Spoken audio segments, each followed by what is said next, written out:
আসসালামু আলাইকুম everyone, welcome back to মাহিরাস মামা ইউটিউব চ্যানেল এবং ফেসবুক পেজ থেকে। তো রোমের ঘোরাঘুরির দ্বিতীয় পর্ব নিয়ে চলে আসলাম আপনাদের কাছে। যাই হোক, আমরা আইসক্রিম খাওয়া দাওয়া শেষ করে চলে আসলাম হচ্ছে রাজার বাড়ির এদিকে। খাল পার বলা হয়, আমরা বাঙালিরা বলি যে খাল পার।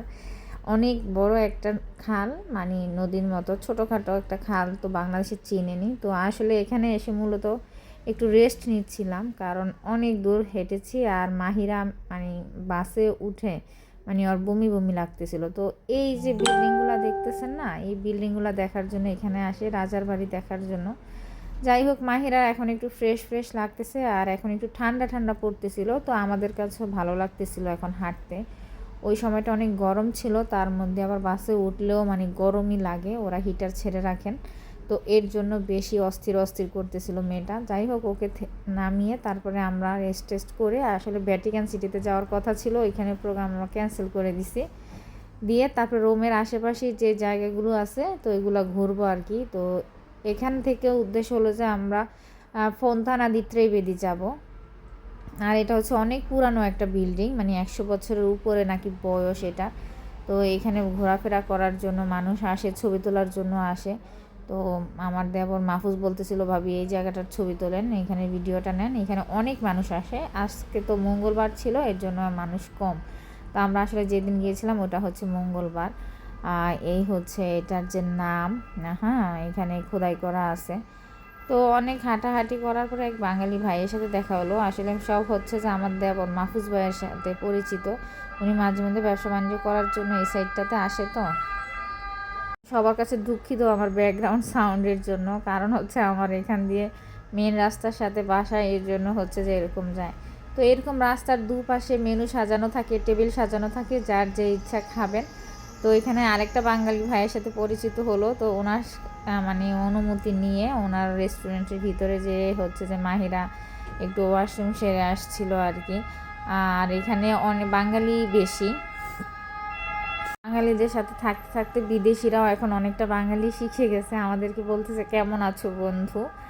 আসলে হয়তো বা অনেক বাঙালি তো এর জন্য। আর এই যে রেস্টুরেন্টগুলো দেখছেন, এগুলো কিন্তু মানে প্রচুর মানে একদম বিল পে করে তারপরে খেতে হয় আর কি। ট্যুরিজম এলাকা, এই জন্য আর কি। আমরা যে বললাম যে আইসক্রিম খাইলেও অনেক দাম ছিল, এখানে একটা কাফে খেতেও নাকি 10 ইউরো লাগে।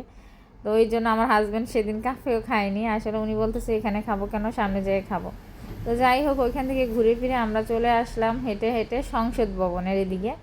এখন কিন্তু সন্ধ্যা হয়ে আসতেছে, ওয়েদারটা দেখেই বুঝতে পারতেছেন। তো হাঁটতে হাঁটতে আবার চলে আসলাম আরও একটা জায়গায়, এটার নাম আমি ভুলে গেছি, আমার হাজব্যান্ড থাকলে হয়তো বা বলতে পারতো। তো যাই হোক, এখানে আশেপাশে কিন্তু জারা মার্কেট, লুইস ভুইসন, এই আশেপাশে মার্কেটগুলোও কিন্তু আছে। আসলে বাইরে থেকে যারা আসে তারা তো অবশ্যই টুকিটাকি শপিং করেও নিয়ে যায়। আর রোম শহরে আপনার মানে ট্যুরিজমই বেশি এখন এই সিজনটাতে। এখন একটু গরম পড়ে গেছে, এই জন্য হচ্ছে ট্যুরিজম বেশি। তো হাঁটতে হাঁটতে মাহফুজ বলতেছিল চলেন আরও একটা জায়গায় চলে যাই, ওইখানে অনেক ফুল গাছ আর একটা নৌকোর মতো আছে, স্পানীয় বলে এটাকে নাকি এই জায়গাটার নাম।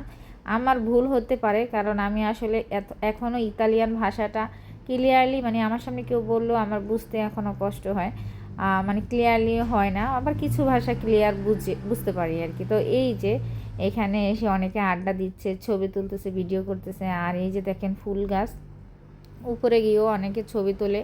একটা পুরাতন বিল্ডিংয়ের মতো আছে, দেখতে ভালো লাগে আর কি, সময় কাটায় যে যার মতো করে। এখানে কিন্তু কোনো টিকিট লাগে না, যে যার মতো করে উঠে ছবি তুলতেছে, দেখতেছে, দেখে দেখে আবার নিচে চলে আসতেছে।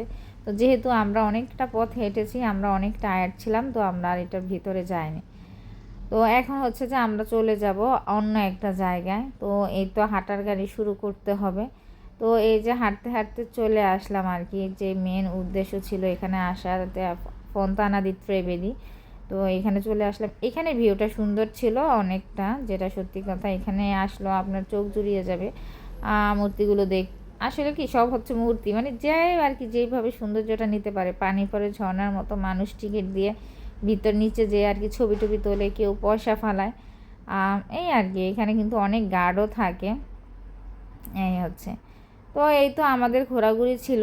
তো যে যেখান থেকে দেখছেন সবাইকে অনেক ধন্যবাদ। আমি আসলে আনারি হাতে যতটুকু পেরেছি আমি ভিডিও করে আপনাদের সাথে শেয়ার করেছি। তো আশা করি আপনাদের কাছে ভালো লাগবে। ইতালির কিছুটা হলেও সৌন্দর্য আপনাদের সাথে আমি ভাগ করে নিতে পেরেছি। তো যে যেখান থেকে দেখছেন সবাইকে অনেক ধন্যবাদ। লাইক দিয়ে দেখার অনুরোধ রইল। ইউটিউব থেকে দেখছেন, আবার ফেসবুক থেকে যারা দেখছেন আমার ফলোয়ার সাবস্ক্রাইবার সবাইকে অনেক অনেক ধন্যবাদ। যাই হোক, এখন আমরা বাসায় চলে যাব। অনেক টায়ার্ড ছিলাম। মাহিরা এই বাস থেকে নেমে যখন মেট্রোতে করে যাওয়ার ইচ্ছা ছিল, বাট মেট্রো পাইনি। তো এই তো ছিল আমাদের আজকের ভিডিও। আল্লাহ হাফেজ।